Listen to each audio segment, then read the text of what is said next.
오늘 마가복음 2장 18절에서 22절 말씀을 가지고 새 포도주는 새 부대라는 제목으로 말씀을 나누고자 합니다.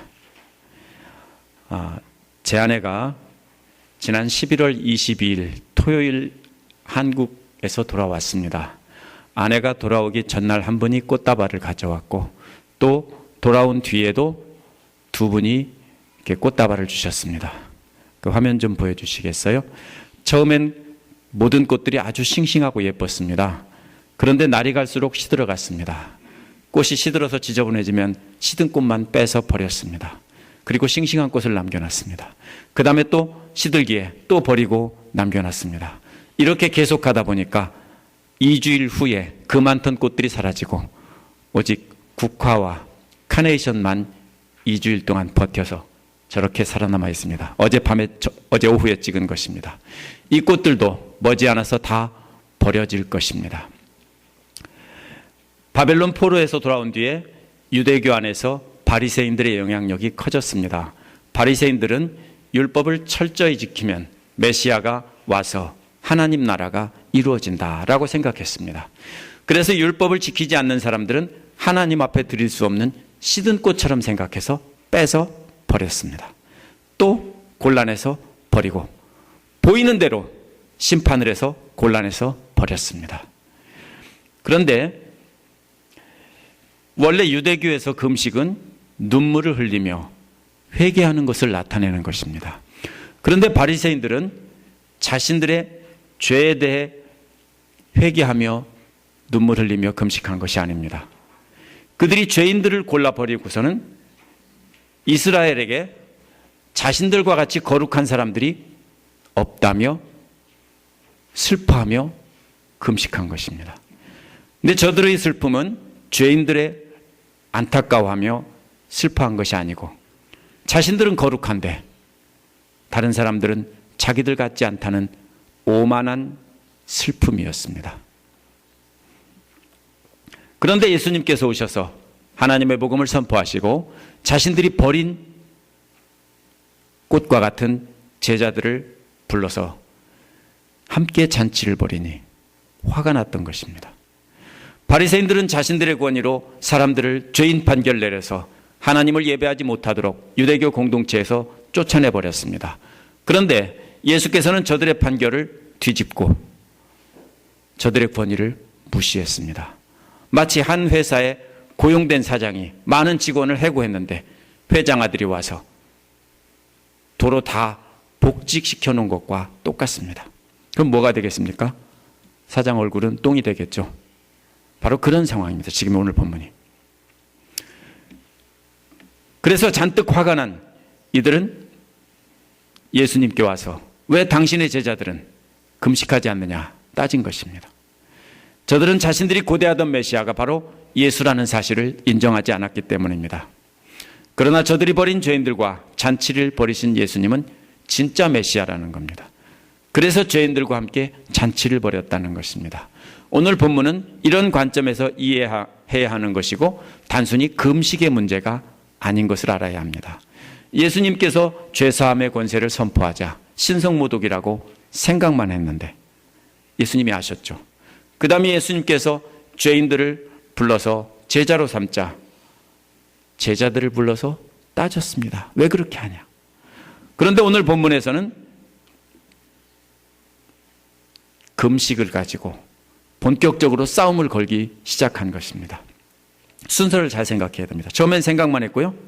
그 다음에는 제자들을 불러 따졌는데 이제는 진짜로 예수님 앞에 와서 따지는 모습입니다. 이 싸움은 누가 말씀의 권세를 가지고 있느냐 하는 데 싸움이지 금식이 아니에요. 대부분의 싸움은 겉으로 드러난 명분이 있지만 실제로는 그 명분이 그 싸움의 원인이 아닙니다. 여기서도 진짜 싸움은 금식이 아니라 누가 말씀의 권세를 가지고 있느냐 이 싸움입니다. 오늘 이 말씀을 통해서 우리는 예수님이 진짜 권세를 가진 분이라는 것을 깨닫고 어떻게 예수님의 가르침을 우리 마음에 담아야 될지 생각해보는 시간을 갖도록 하겠습니다. 첫 번째로 사람들의 질문이 나옵니다. 18절에서 금식하고 있던 요한의 제자들과 바리새인들이 등장합니다. 뭐라고 되어 있냐면요, 요한의 제자들과 바리새인들이 금식하고 있었다, 이런 말을 하고, 근데 계속 금식하고 있었다, 이렇게 설명하고 있습니다. 이들은 사람들이 다 할 수 있게 공개적으로 보는 데서 금식을 했을 것입니다. 요한의 제자들이란 요한에게 침례를 받고 요단강가에 있는 광야에서 요한과 함께 거하면서 배우던 사람들입니다. 그런데 요한이 헤롯에게 잡혀 죽자 이들은 흩어졌습니다. 갈릴리가 고향인 사람들은 갈릴리로 돌아와서 다시 생업에 종사했을 것입니다. 하지만 요한에게 배운 것이 있었기 때문에 요한은 광야에서 메뚜기와 석청을 먹고 낙타토롯을 입고 금식하며 회개하라고 했던 사람입니다. 그걸 보고 제자들도 계속해서 금식하며 절제된 삶을 살았을 것입니다. 이들은 바리새파 사람들과는 다른 사람들입니다. 그런데 공통점이 있었습니다. 금식이라는 공통점입니다. 그래서 바리새인들은 요한의 제자들의 금식을 이용해서 예수님을 공격하기 시작한 겁니다. 사람들이라고 했지만 16절과 17절을 연결해서 생각해 보면 이 사람들은 바리새파 율법학자들입니다. 바리새파 율법학자들은 율법학자가 아닌 일반적인 바리새 사람들도 금식하고 있고 또 요한의 제자들까지도 금식하는데 왜 당신의 제자들은 금식하지 않느냐라고 따지기 시작한 것입니다. 하지만 저들은 예수님의 제자들이 요한의 제자를 따르지 않는다고 따진 것이 아닙니다. 요한의 제자들은 예수님의 제자들을 공격하기 위해서 이용한 것뿐입니다. 사실은 뭡니까? 자신들이 만든 율법과 경건을 따르지 않는다고 따진 것입니다. 바리새파 사람들은 이스라엘이 율법을 철저히 지켜 공동체 전체가 하나님께 인정받을 때 메시아가 온다라고 생각했습니다. 바리새파 사람들은 자신들은 거룩한데 자신들과 같은 사람이 가득하면 메시아가 임하는데 아직도 하나님을 예배할 수 없는 더러운 인간들이 이스라엘 가운데 너무 많다는 것입니다. 그래서 그런 사람들을 모두 골라내버린 겁니다. 이것도 시들었네, 다 골라버렸습니다. 그러면서 메시아를 기다렸습니다. 싹 골라내고 진짜만 남겨놓으면 메시아가 오실 것이다, 이렇게 생각한 것입니다. 그런데 예수께서는 오셔서 자신들의 가르침을 따르지 않고 죄인들을 제자 삼아서 다시 거룩한 이스라엘을 더럽히고 있으니 메시아가 아니다 라고 생각한 것입니다. 원래 유대교에서는 1년에 한 차례 속죄일에 금식을 하도록 되어 있었습니다. 그런데 바리새인들은 매주 2차례 월요일과 목요일에 금식을 했습니다. 이유는 뭐냐면요, 자신들의 경건을 자랑하기 위해서입니다.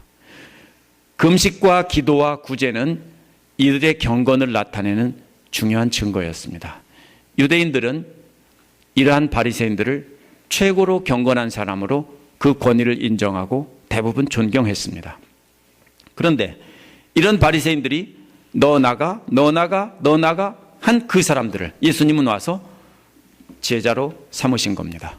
마치 뭐와 같습니까? 나가라고 내쫓았는데 아니 너 도로 들어와, 그 앞에서 너도 도로 들어오고 이렇게 말한 것입니다. 어떻겠습니까? 내가 받아줄게, 제 말 듣지 마, 도로 들어와. 그래서 바리새인들은 예수님께서 자신들이 정한 율법과 경건을 따르지 않고 오히려 자기들이 쫓아낸 사람을 회복시켜주자 자존심이 확 상한 것입니다. 저들은 예수께서 자신들의 권위 아래서 자신들이 정한 율법의 테두리 안에서 사역하기를 기대했습니다. 그런데 예수께서 자기들의 권위를 무시하자 자신들의 권위를 되찾기 위해 지금 싸움을 걸고 있는 것입니다. 이것이 정확한 본문의 상황입니다. 두 번째로 비유로 대답하신 예수님의 말씀이 나옵니다. 오늘 말씀에는 3개의 비유가 나옵니다. 그 중에 질문에 대한 직접적인 대답은 혼인잔치의 비유입니다. 19절에 나오는 예수님의 대답은 원문에서는 금식할 수 없지 않느냐라는 금식이라는 단어로 시작해서 금식할 수 없다라는 금식이라는 단어로 끝납니다. 무슨 말입니까? 이것은 초점은 금식입니다. 여기서 지금 신랑과 함께 혼인잔치를 벌이고 있을 때이기 때문에 절대로 금식할 수 없다. 이 말입니다. 금식할 수 없지 않느냐? 금식할 수 없다. 뭐예요? 절대로 금식할 수 없다라는 것입니다. 여기서 신랑은 메시아이신 예수님을 가리킵니다. 자신이 바로 너희들이 기다리던 메시아다, 이 소리입니다. 그것을 신랑이라고 표현한 것입니다. 이제 기다리던 메시아가 왔기 때문에 지금은 잔치할 때이지 금식할 때가 아니다라는 것입니다. 바리새인들이 생각하는 천국 잔치는 자신들과 같이 율법을 철저히 지키는 사람들이 가득하게 될 때 메시아가 오셔서 잔치를 베푸는 것입니다. 또 그 메시아가 베푼 잔치 자리에 자기들이 주빈으로, 주된 손님으로 자리할 것이라고 생각했습니다. 또 메시아가 오면 메시아는 자기들이 베푸는 잔치 자리에 와서 앉으실 거라고 생각을 했습니다. 그러나 예수님은 저들의 생각과 반대로 죄인들이 베푸는 잔치 자리에 가서 앉으신 겁니다. 예수께서 이렇게 하신 것은 하나님께서는 저들의 생각과는 다르다는 겁니다. 하나님은 죄인들을 용서하시고 받아들이시고 용서하시고 축복하신다는 것입니다. 그래서 하나님은 죄인들이 가득함에도 불구하고 메시아를 이 땅에 보낸 겁니다. 바리새인들 기준으로 보면 메시아를 지금 보내면 안 됩니다. 그런데 하나님은 죄인들이 가득함에도 불구하고 그 죄인들을 용서하기 위해서 메시아를 보냈다는 것입니다. 그래서 용서하시고 축복을 베푸신다는 것입니다. 그런데 그분이 지금 오셨다는 겁니다. 만약 바리새인들이 생각하는 것처럼 의인들이 이스라엘 땅에 가득할 때 메시아가 온다면 그 메시아는 영원히 오지 않습니다. 그래서 지금도 저들이 기다리던 메시아는 오지 않았습니다. 저들은 불쌍하게도 아직도 기다리고 있습니다. 그런데 이 잔치는 계속되는 잔치가 아닙니다. 19절의 뒷부분에 보면 신랑이 함께 있는 동안만 지속되는 것입니다. 예수님은 금식을 반대한 게 아니에요. 예수님과 함께 있는 동안에는 잔치를 해야 된다는 것입니다. 예수님과 함께 있는 때를 나타내는 말은 20절을 감싸고 있는 날이라는 말입니다. 20절도 시작에 날이 있고 끝에 날이 있습니다. 날이 내용을 감싸고 있는데요. 여기서 강조되는 것은 그때입니다. 예수님이 죽음을 당한 뒤, 예수님을 빼앗긴 뒤, 그때가 되면 제자들은 금식하지 말라고 해도 금식할 것이다, 이 뜻입니다. 원래 유대인의 풍습으로 볼 때 결혼식에서 떠나는 사람은 신랑이 아니라 하객들입니다. 신랑은 떠날 수 없습니다. 그런데 신랑이 없어진다는 것은 깜짝 놀랄 만한 상황입니다. 물론 오늘날 결혼식에서는 결혼식 후에 신랑 신부가 베백 드리고서 신혼여행을 떠나고 나머지들은 아직도 잔치를 벌일 수도 있습니다. 그러나 유대인들에게 그런 상황은 없습니다. 절대로 없습니다. 그런 일이 있다면 오직 한 가지 상황뿐입니다.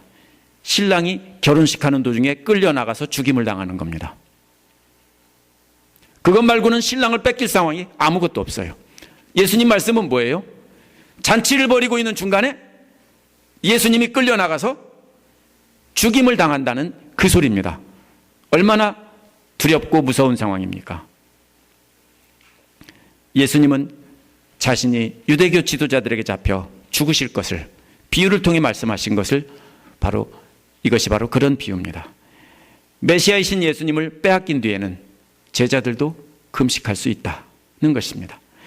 그런데 이 금식은 바리새인들처럼 경건을 자랑하기 위해서 하는 위장된 슬픔이 아니라 진짜 슬픔을 위해 금식해야 한다는 것입니다. 세 번째로 비유로 설명하신 예수님이 나옵니다. 바리새인들과 예수님이 충돌하게 된 것은 바리새인들을 비롯한 유대인들은 유대교라는 틀 안에 갇혀 있는 메시아를 기대했기 때문입니다. 그래서 유대교라는 낡은 틀 안에 예수님의 가르침을 집어넣으려고 했습니다. 그런데 예수님의 가르침이 그 틀을 벗어나자 공격하기 시작한 것입니다. 마가는 이러한 유대교 지도자들의 공격이 예수님의 사역 초기부터 있었다라는 것입니다. 그래서 예수님은 자신을 공격하던 사람들에게 두 가지로 설명한 것입니다. 이 비유가 혼인잔치 비유와 연결이 안 된다고 생각하는 사람들이 많이 있습니다. 성경 해석자들도요. 그러나 잘못 이해한 겁니다. 금식에 대한 질문이 예수님 사역이 유대교 틀에 맞지 않는다는 공격입니다. 그 때문에 그 틀에 대한 두 가지 비유를 말씀하신 것입니다. 이 두 가지 비유의 공통점은 예수님께서 가져오신 새 것과 옛 것이 호환되지 않는다는 겁니다. 오늘날로 말하면 자동차 부품이 새로운 모델 자동차에 안 만든다는 것입니다. 예수님은 자신의 가르침을 유대교의 낡은 가르침의 틀 속에 넣을 수 없다는 것입니다. 이것을 우리가 오해하면 구약 성경에 넣을 수 없다는 뜻이라고 하는데 그게 아닙니다. 바리새인들이 발전시킨 유대교의 수많은 율법들이 있었습니다. 그러한 율법의 틀 안에 넣을 수 없다는 뜻입니다. 그래서 유대교의 성전 휘장도 포도주 자루처럼 찢어져 버린 것입니다. 첫 번째 비유는 21절에 나오는 생배 조각이 낡은 옷을 찢어지게 만든다는 것입니다. 생배 조각은 빨면 많이 줄어듭니다.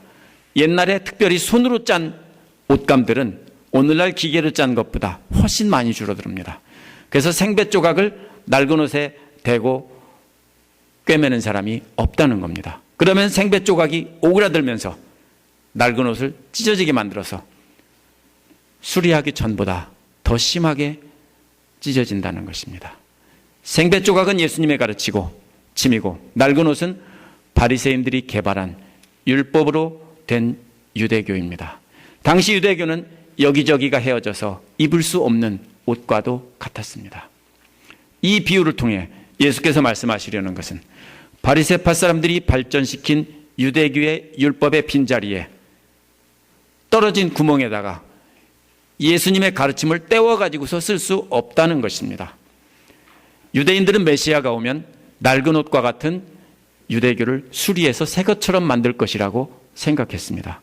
기대했습니다. 그런데 메시아이신 예수님은 오셔서 자신의 가르침으로 유대교를 수리할 수 없다는 것입니다. 하나님께서는 유대교라는 낡은 틀을 이미 폐기하시겠다고 밝히신 것입니다. 쓸모가 없다는 겁니다. 더 이상. 그래서 이 낡은 옷은 수리할 수 있다가 아니라 수리할 수 없다는 것입니다. 물론 낡은 옷감으로 수리하면 조금은 더 버티겠지만 결국은 낡은 옷은 버리게 마련입니다. 두 번째 비유는 포도주를 담는 가죽 부대와 포도주의 비유입니다. 낡은 가죽 부대는 포도주를 담으면 어떻게 됩니까? 축 늘어지겠죠? 늘어지고 또 늘어지면은 더 이상 늘어질 수가 없을 만큼 늘어지면은 그 다음에는 신축성이 없어서 찢어지게 마련입니다. 이런 신축성이 없는 낡은 가죽 부대에 발효가 끝난 포도주를 넣으면 그래도 조금은 버팁니다. 근데 새 포도주를 넣으면 어떻게 됩니까? 머지않아 못 쓰게 됩니다. 왜 그렇습니까? 새 포도주를 넣으면 새 포도주에서 CO2, 탄산가스가 생깁니다. 알코올 발효가 일어나면서 그래서 터지게 만듭니다. 유대교가 이미 그런 상태라는 겁니다. 이미 가죽 부대가 머지않아 찢어질 가죽 부대인데 저들의 불순종과 거짓된 경건으로 터지기 일보 직전의 가죽 부대와 같다는 것입니다. 구약 성경 전체를 보면 무슨 얘기입니까? 불순종과 거짓된 경건의 역사가 가득 차 있습니다. 그런 얘기가 왜 써 있습니까? 후대 사람들에게 그렇게 하지 말라는 것입니다.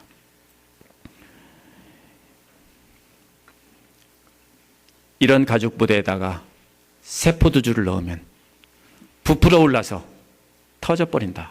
이런 말입니다. 이는 새술인 예수님의 가르침만 안 넣으면 유대교는 괜찮다는 뜻이 절대로 아닙니다. 어차피 저들의 율법주의는 폐기 처분할 때가 다 되었다는 것입니다. 이제는 수리가 불가능하다는 것입니다. 이것이 예수님이 말씀하신 두 가지 비유입니다. 그래서 이 낡은 유대교의 틀에다가 예수님의 가르침을 집어넣거나 예수님의 가르침으로 수리할 수 없다. 이 말입니다. 이 말씀을 한번 생각해 보면서 정리해 보겠습니다. 바리새파 유대 사람들은 중심으로 예수님 당시 유대인들은 메시아를 기다렸습니다. 그런데 그것은 하나님의 뜻과는 거리가 먼 메시아였습니다. 그 사람들은 지금도 기다립니다. 그런 메시아를. 자기들만을 위한 이스라엘의 메시아를 기다립니다. 바리새파 사람들은 자기들처럼 율법을 철저하게 지키는 사람이 이스라엘에 가득 차게 될 때 메시아가 오셔서 하나님 나라가 이루어진다라는 것입니다.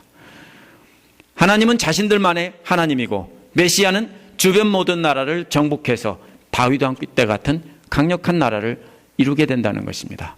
그때 그 잔치의 주인공은 바로 바리새인들과 같이 율법을 철저하게 지키는 사람들이라는 것입니다. 그런데 진짜 메시아가 오셔서 그게 아니라고 하자 진짜 메시아를 죽인 겁니다.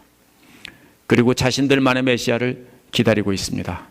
저들은 그리스도의 복음을 이스라엘과 유대교라는 낡은 틀에다가 집어넣으려고 했던 것입니다. 그러나 저들이 기다리는 메시아는 오지 않습니다.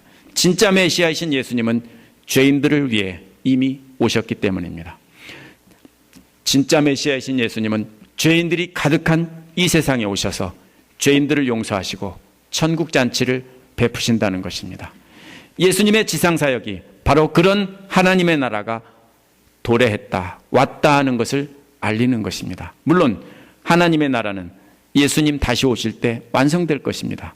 이 하나님의 나라는 온 세상 죄인들을 구원하기 위함이지 거룩한 유대인들만을 위한 것이 절대로 아닙니다. 물론 예수님은 저들의 경건한 삶을 완전히 부정한 것이 아닙니다. 예수님도 금식 자체를 반대한 것이 아니라 때가 잘못됐다라는 것입니다. 문제는 진짜 경건이 아니라 사람들에게 보여주기 위한 형식적인 경건입니다. 예수님이 저들을 지적한 것은 그러한 형식적인 경건을 책망하신 것입니다. 예수님의 가르침은 죄인들을 불쌍히 여기는 하나님의 사랑에서 출발했습니다. 그러나 저들은 남에게 자신들을 거룩하게 보여주기 위한 경건만을 강조하고 있습니다. 하나님의 마음은 갖고 있지 않습니다. 그래서 저들은 죄인들을 용서하시고 원수까지 사랑하신 하나님의 사랑의 복음을 받아들이지 않은 것입니다. 따라서 오늘 본문에서 우리가 생각해야 될 것은 금식이 아닙니다. 금식은 남에게 보여주기 위한 거짓 경건의 대표로 예를 든 것뿐입니다. 우리가 오늘 본문에서 생각해야 될 것은 자신들의 틀에 그리스도의 복음을 집어넣는 일이 없는지 생각해 봐야 합니다. 유대인들이 사용했던 그 틀은 당시 유대교의 거짓된 경건이라는 틀이었습니다. 이러한 거짓된 경건이라는 틀이 초대교회를 뒤흔들어 놨습니다. 바울의 편지들은 주로 이러한 거짓 경건들과 싸우는 내용들입니다. 또 고린도 교회는 은사주의라는 틀을 사용해서 거기다가 그리스도의 사랑의 복음을 집어넣으려 했습니다. 그래서 바울은 저들의 잘못을 지적하고 원수까지도 사랑하라는 예수님의 사랑이 최고의 은사다라고 했던 것입니다. 교회 역사를 봐도 마찬가지입니다. 오래전부터 유럽에서는 예수님의 복음을 국가와 개인의 번영 안에다가 집어넣습니다. 국가와 개인이 번영하고 잘 살게 하기 위한 하나의 도구로 예수님의 복음을 사용했습니다. 그래서 기독교를 들고 다른 나라를 식민지로 삼기도 했습니다. 한국에서도 크게 다르지 않습니다. 한국 사람들은 오래전부터 뭘 섬겼습니까? 천지신명에게 복을 빌었고 조상들에게 복을 빌었고 부처에게도 복을 빌었습니다. 대상은 시대에 따라 달라졌지만 한국인들의 신앙은 복을 비는 신앙입니다. 기독교가 들어오면서 어떻게 됐습니까? 한국교회 성도들은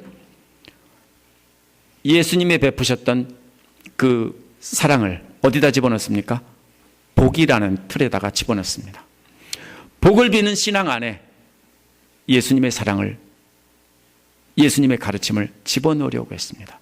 그래서 죄인을 사랑하셔서 용서하시고 함께 잔치를 베푸셨던 예수님의 사랑은 사라져버리고 복을 비는 기독교가 됐습니다. 그래서 예수 믿으면 잘 살고 예수 믿으면 부자가 되고 예수 믿으면 형통한다, 이렇게 생각했습니다. 한국 교회가 새벽 기도를 많이 한다고 하지만 어떤 교회에서는 수천 명씩 수만 명씩 모여서 새벽 기도를 한다고 하지만 대부분 무엇을 위해서 기도합니까?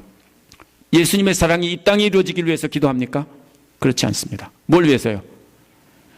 자기 자식들 수능 시험에서 고득점 하게 해달라고 기도합니다. 수능이 딱 끝나면 뭡니까? 갑자기 썰렁입니다. 텅 빈답니다. 왜요?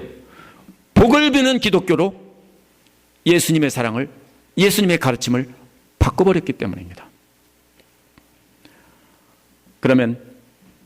그래서 헌금 많이 하고 교회 출석 잘하고 기도 많이 하면 복 받는다, 이렇게 가르쳤습니다. 오늘날 우리는 예수님의 사랑을, 복음을 어떤 틀 속에다 놓고 있는지 한번 생각해 봐야 됩니다.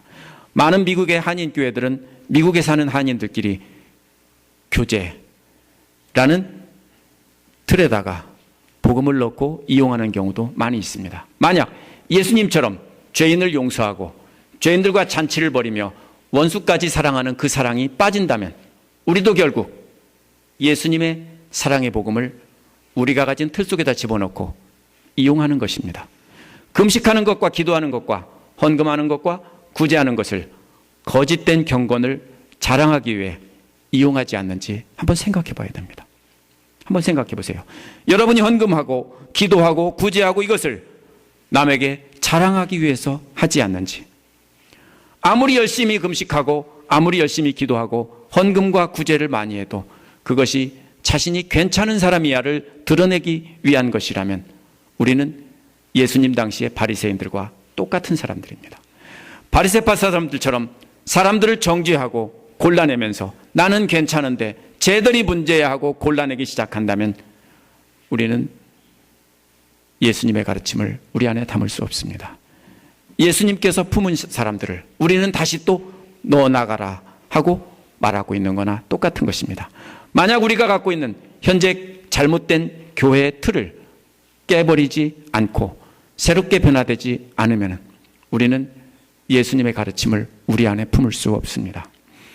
사람들이 버린 병든 고양이를 입양해서 사랑하는 마음이 없으면, 그런 마음이 없으면 예수님의 가르침을 교회 안에 담을 수 없습니다. 물론 이 말은 비유이지 사실 그대로 생각해서 오늘 병든 고양이를 입양하지는 마시기 바랍니다. 또 사람들이 시들어 못 쓸 곳이라고 쓰레기통에다가 버린 꽃들을 건져내서 끝을 잘라내고 모래에 꽂고 물을 줘서 다시 싹 틔워서 꽃 피우게 하려는 그런 마음이 없다면, 그런 노력이 없다면 예수님의 가르침을 우리 교회 안에 담을 수 없습니다. 괜찮은 사람들끼리 모여 거룩한 척하는 교회가 되면 안 됩니다. 바울도 고린도전서 13장 2절에서 그리스도의 사랑이 빠진다면 아무것도 아니다 그랬습니다. 사랑이 없으면 아무것도 아니라고 그랬습니다. 예수님의 새로운 가르침은 이 땅에 오셔서 죄인들을 용서하시고 사랑하시되 죽기까지 사랑하신 그 사랑의 틀 안에만 담을 수 있습니다. 우리는 먼저 우리가 가진 경건의 틀을 버려야 합니다. 그리고 예수님의 사랑의 틀을 가지고 그 사랑 안에서 예수 그리스도의 말씀을 담을 수 있습니다. 그것이 새 포도주를 새 술에 담는 길입니다. 우리 함께 기도하시겠습니다.